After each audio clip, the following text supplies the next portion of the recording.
ایک آدمی نے شادی کرا بیٹھا تگڑے قبیلے میں، امیر لوگوں میں. تو نبی پاک صلی اللہ علیہ وسلم نے منع فرمایا کہ جو عورت عزت اور مال کے لحاظ سے تم سے اونچی ہو اس سے نکاح نہ کرو. جو عزت اور مال کے لحاظ سے تم سمجھو نا کہ مجھ سے چھوٹے طبقے میں، اس کے ساتھ شادی کرو، وہ عزت زیادہ کرتی ہے. لیکن آج کیونکہ ہم شادی لڑکی کے ساتھ نہیں کرتے، اس کے مکان کے ساتھ، اس کی جائیداد کے ساتھ، اس کے بینک بیلنس کے ساتھ، اس کے ساتھ شادی ہوتی ہے. معاذ اللہ، وہ شادی کرا بیٹھا اونچے قبیلے میں، بیوی ڈانٹتی ہے، بندہ ہے ماڑا، وہ بیچارہ کہہ بھی کچھ نہیں سکتا. ایک دن پریشان ہو کے کہنے لگا امیر المومنین حضرت عمر کے پاس جاتا ہوں، حضرت فاروق اعظم کے پاس جاتا ہوں، جا کے شکایت کرتا ہوں. آیا، خدمت میں حاضر ہوا، دروازے پہ دستک دی. حضرت عمر گھر میں تھے، دروازے پہ دستک دی. حضرت عمر اندر سے اٹھے، دیواریں تھی گھر کی چھوٹی چھوٹی، باہر سارا کچھ سن رہا ہے. اندر سے اٹھے تو آپ کی زوجہ کہنے لگی بس ٹھیک ہے، آ گیا پھر کوئی آپ کو بلانے. آپ گھر میں نہ ٹکیے گا، ساری رات نقاب پہن کے مدینے کی گلیاں میں گھوما کرو، اور دن چڑھے تو آپ کو گھر میں رہنے کوئی نہیں دیتا. آپ نے تو بالکل گھر کا خیال کرنا ہی چھوڑ دیا ہے. مجھے تو سمجھ نہیں آتی کہ ساری ذمہ داریاں مجھ پہ ڈال دی ہیں. کچھ خیال ہونا چاہیے، کچھ آپ کو احساس ہونا چاہیے. حضرت عمر چپ کر کے سن رہے ہیں. اب وہ بھی بندہ باہر کھڑا سن رہا ہے. کافی دیر گزر گئی تو حضرت عمر کہنے لگے اگر تیری بات ختم ہو گئی ہے تو میں جاؤں. کہنے لگے جی میں نے کیا کر لینا، جائیں، آپ نے جانا ہی جانا ہے. حضرت عمر ہنسے، باہر آ گئے. باہر آ کے اس کو کہنے لگے کیا بات ہے ابھی تیری، کیا مسئلہ ہے، کس لیے آیا ہے؟ تو وہ ہنسنے لگا، کہنے لگا حضور میں آپ کو کیا مسئلہ بتاؤں، میری اتنی ڈاڈی نہیں جتنی آپ کی ہے. میں تو آیا تھا اس غرض سے کہ اپنا دکھڑا سناؤں گا، تو آپ تو زیادہ دکھی ہیں مجھ سے. وہ جو کام اندر ہو رہا تھا وہ میں معذرت سے سن بیٹھا ہوں چونکہ کھڑا دروازے پہ تھا.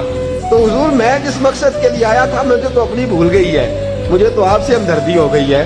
حضرت فاروق اعظم مسکرائے اور جو جملہ ارشاد فرمایا وہ بڑا قیمتی. آپ نے فرمایا اللہ کے بندے، میں ساری رات باہر گزار دیتا ہوں، سارا دن رسول اللہ کی امت کی دیکھ بھال کرتا ہوں، میرے بچے پیدا کرتی ہے، پھر میرے بچے پالتی ہے، میرے کپڑے دھوتی ہے، کھانا پکا کے رکھتی ہے.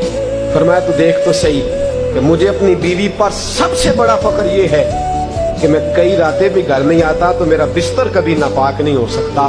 کردار کی بادشاہ ہے، پردے کی بادشاہ ہے. فرمایا مجھے اس پر فخر ہے. میں روزانہ اونچا بولتا ہوں، وہ سنتی ہے، کبھی کبھی وہ بول لیتی ہے تو میں بھی سن لیتا ہوں. میری بیوی ہے، کوئی غیر تو نہیں نا، میری بیوی ہے، کوئی غیر ہے.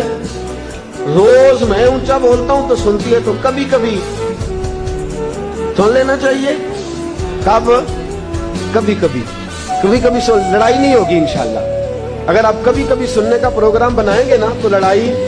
میرا عورتوں کا مشورہ ہے کہ جب خامد جلال میں ہو تو چپ کر جائیں.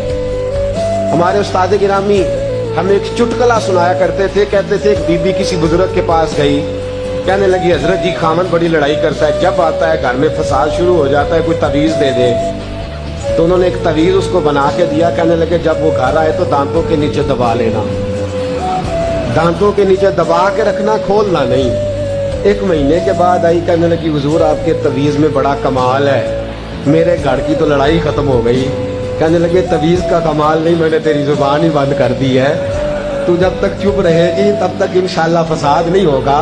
تو یہی بات یاد رکھیے گا دوستو کہ جب عورت بول رہی ہو تو آپ بھی کبھی کبھی تھوڑا سا زبان کو، کیونکہ اس لیے کہ آپ مقابلہ کریں گے تو بات آگے بڑھے گی نا. کبھی یہ تو نہیں نہ ہو سکتا کہ جب مقابلے کے فریق ہوں، مقابلے کے، ہن لباس لکم وانتم لباس لہم، وہ تیرا لباس ہے تو ان کا جب مقابلہ ہوگا تو کون اپنی بات سے پیچھے ہٹے گا. کرنے کا کام یہ ہے کہ جب بیوی کبھی جلال میں آ جائے، کبھی غصے میں آ جائے، اور اگر آپ یہ سمجھیں کہ ٹھیک غصے میں ہے، اس طرح حضرت عمر کی بیوی غصے میں ہے تو غصہ ان کا درست ہے کہ آپ کو مجھے وقت دینا چاہیے، دیتے نہیں. اگر کبھی جائز غصہ ہو تو ہمیں بیوی کا غصہ بھی سن لینا چاہیے، اور خاوند غصے میں ہو تو بیوی کو بھی کہنا چاہیے کہ ذرا تھوڑی دیر وہ اپنے اوپر کنٹرول رکھے. اگر ایک فریق چپ کر جائے گا تو فساد ختم ہو جائے گا، اگر مقابلہ رہے گا تو پھر معاملہ ٹھیک ہے.